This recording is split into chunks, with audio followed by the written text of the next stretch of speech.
তো না হয়ে যেত না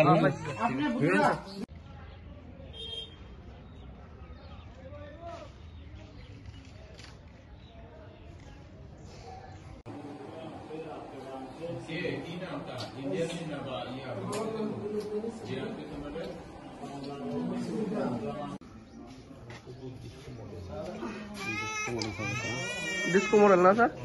ডিসকো মডেল।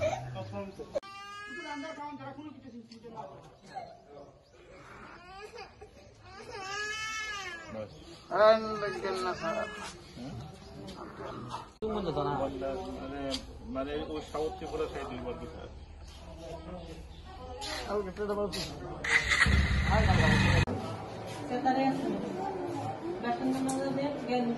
দুটো বাচ্চা না একটা দামি না কত নেবে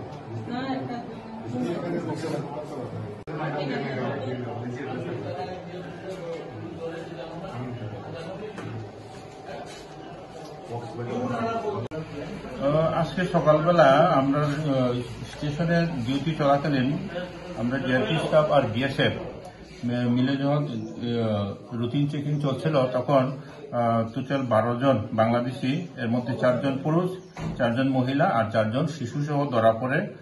আর তারা বহিরাজ্যে যাওয়ার জন্য, কাজের উদ্দেশ্যে যাওয়ার জন্য গোমতী ত্রিপুরার শিলাচুরি বা করবুক সাইড ওই দিক দিয়ে তারা ঢুকছে নাকি। তারা সঠিক জায়গার নামটাও ঠিকভাবে বলতে পারে না।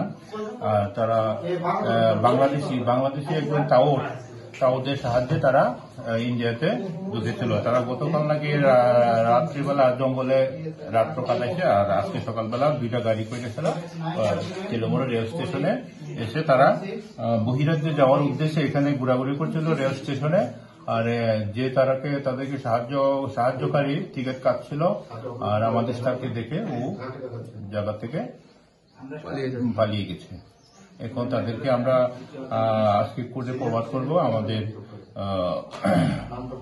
আইনানুগ ব্যবস্থা নেওয়ার জন্য।